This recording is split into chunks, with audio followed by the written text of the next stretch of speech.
Hey guys, it's Jason here. I just changed strings on my ESP M1000 Deluxe, which is an axe I treasure much.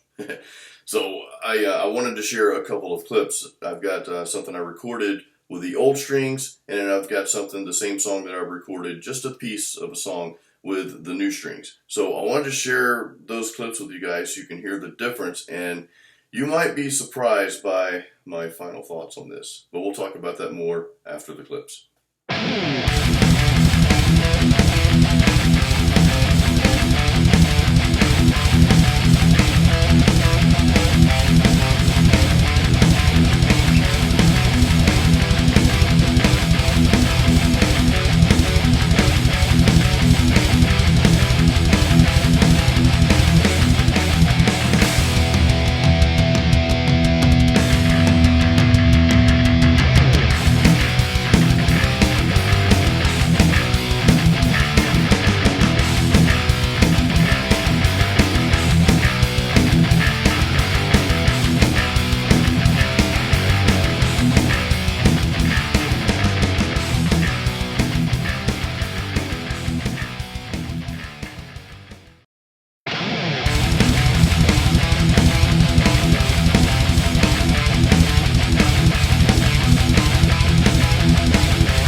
Okay, so there's a couple tones. Hope you guys enjoyed that. So the first clip was the Elixirs. I was using the Elixirs Nanoweb.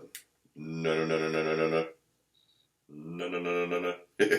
So Nanoweb, and they're the light gauge strings. The lightest string is 10, and the heaviest is 46. I've been using these strings for a very long time, probably at least the past 3-4 years now. So the second clip, I was using Ernie Ball M Still, and these are gauges 9 through 42, so a bit lighter than what I was using before. Now, I picked these up, I don't want to say by accident, so I'll make this story short. I didn't really mean to switch strings. That wasn't my goal. I'm very happy with Elixir strings. In all honesty, I'll probably go back to using them, and I'll tell you why in a minute. But I picked these up in Bangkok. I was in Thailand. As most of you know, we were in Thailand last month. So I was in the music store, and they didn't have Elixirs, and I wanted to pick up some strings, and I'm going to kind of expand on this story. So when I go to a music store, if I pick up a guitar and plug into an amp and actually sit down and play for a little bit, I sort of feel compelled to buy something from the store. I'm not saying that's the wrong or right thing to do. I'm not saying you should or shouldn't do it. It's just something I do. And that's because I own a marketing business, a small marketing business, and of course, I make some revenue from my music. So being in this small business sector, so to speak, I understand some of the pain points of owning a business and trying to create revenue and trying to hold your head above water and that sort of thing. So I always, and again, I'm not saying you should or shouldn't do this, guys. It's just something I do. So I sat down.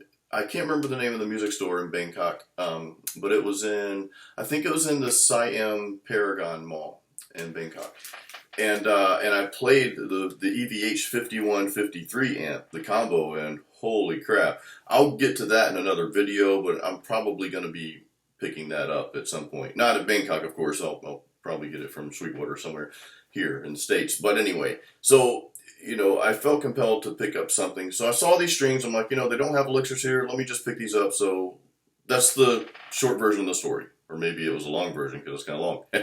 Anyway, so I wasn't really intending on changing strings. I'm very happy with elixirs. So now the comparison, and guys, I don't really like to compare products. I mean, these are both very, very good products. I'm not reviewing these. I guess technically I'm demoing these. My goal is not to say one's better than the other. You know, that's not what I'm here to do. Both are very good strings, and I don't get commissions from this. I'm not selling these. I mean, you guys buy whatever strings you want.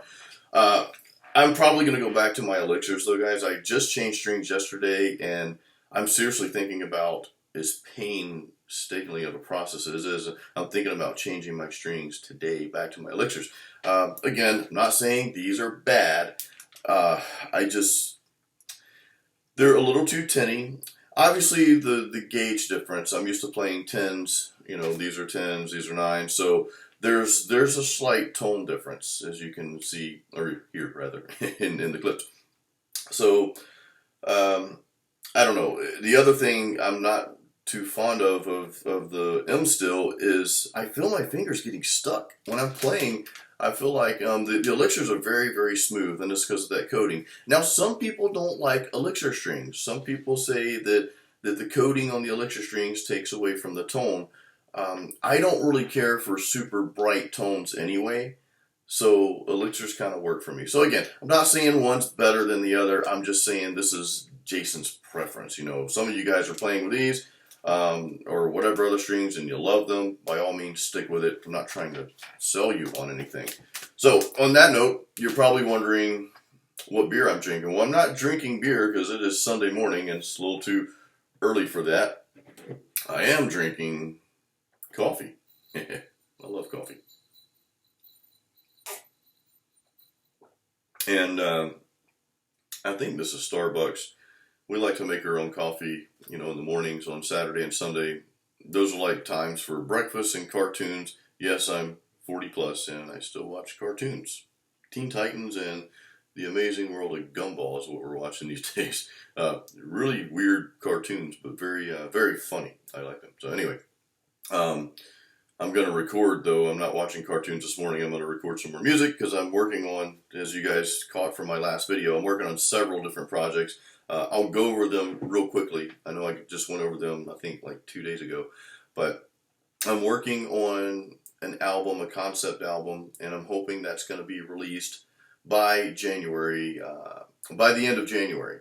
And then I also, that's like a specialized album. I don't want to go into too much details because I'm actually, you know, doing a lot of different things for this album. And I know I'm kind of keeping you guys, you know, hanging on that. It's not my intent, but anyway, so that's going to be released towards the end of January, hopefully sooner. And then the other instrumental album I'm working on called Dark Hysteria, that one I hope to release by mid-2016. So anyway, that's it for today. Hope you guys enjoyed the video. And oh yeah, this is my Christmas mug, hence the snowman. My wife's got a Santa Claus one, and I have a snowman. So it's not Merry Christmas yet, but we're getting pretty darn close. So, all right, I'll see you guys next time.